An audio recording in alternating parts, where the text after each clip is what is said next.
ახლა ჩვენ პირდაპირ ეთერში ჩავთავთ სალომე ქოქიაშვილს, რომელიც იმყოფება რუსთაველის გამზირზე, სადაც ამ წუთებში აქცია იმართება. სალომე, პირდაპირ ეთერში ხარ, ველით ბოლო ინფორმაციაში.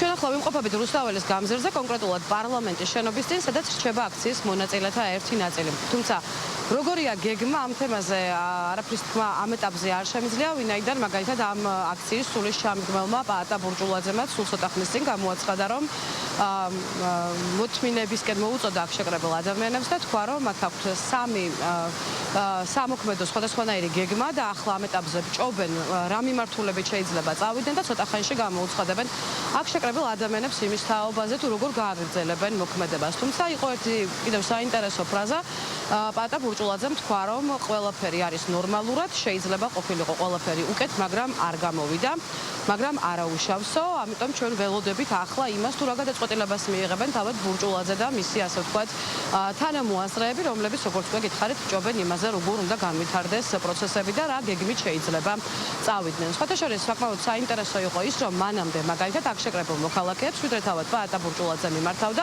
აქციის ცალკეული მონაწილეები მიმართავდნენ. სიტყვით ჩვენ მოვისმინეთ ასეთი ფრაზაც, მაგალითად, რომ ახლა ბოლომდე ერთ-ერთმა გამომსვლელმა მოუწოდა აქ შეკრებილ ადამიანებს, რომ ახლა ბოლომდე უნდა ვიბრძოლოთ ორბელიანების სასახლესთან და შესაბამისად მოუწოდა აქციაზე შეკრებილებს, პარლამენტის შეკრებილებს დააბრუნებულიყვნენ ორბელიანის მოედანზე. ამის შემდეგ უკვე მოვისმინეთ სხვა გამომსვლელი, რომელმაც თქვა, რომ ნაწილი უნდა წასულიყო ორბელიანის სასახლესთან, ნაწილი უნდა დარჩენილიყო რუსთაველის გამზირზე. პრინციპში აი ასეთი არის ახლა აქ ვითარებავთ, ხოლო ოპერატორს კადრში გვაჩვენოს დაახლოებით როგორ გამოიყურება ველოდებით იმ რა გადაწყვეტილებას მიიღებენ ამ აქციის ორგანიზატორები, რას ეტყვიან ისინი აქ შეკრებილ მხარდამჭერებს და როგორც დაანონსდა როგორც თავად პაატა ბურჭულაძემ თქვა, სამი არსებული გეგმიდან, რომელს შეარჩევენ ისინი და რომელს შესთავაზებენ აქ შეკრებილ მხარდამჭერებს. როგორც უკვე გითხარით, ვიდრე პაატა ბურჭულაძე ამაზე ისაუბრობდა, იყო მოწოდებებიც იმის თაობაზე, რომ დაძრულიყვნენ აქ შეკრებილი ადამიანები ორბელიანის სასახლესთან და ასე ვთქვათ, ბოლომდე ებრძოლათ ამ სასახლისთვის.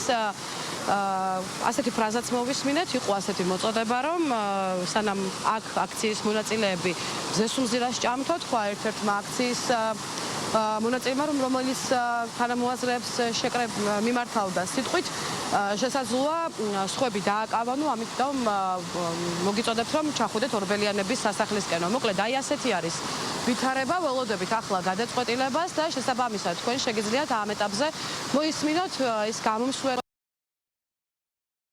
მეგობრებო, კიდევ ერთხელ გაცნობებთ ხოლმე, გადაეცით ყველას.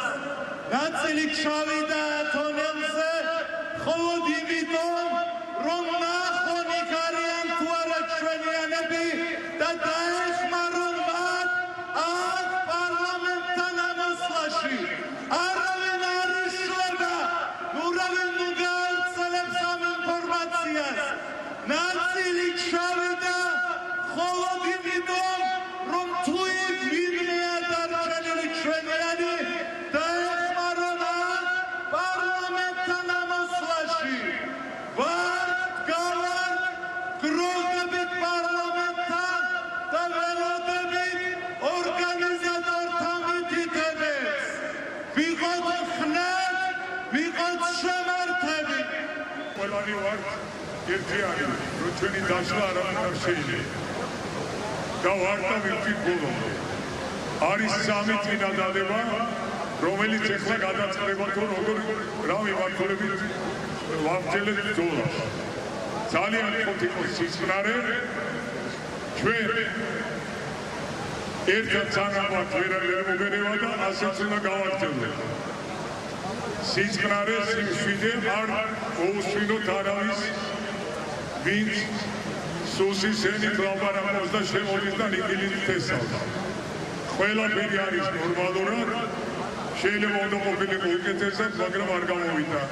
მაგრამ ცუდადაც არ არის. ამიტომ ვიყოთ ერთად სიწყნარეთ, ცოტა ხანში გეტყვით ჩვენს გეგმას. ბრძოლა ბოლომდე.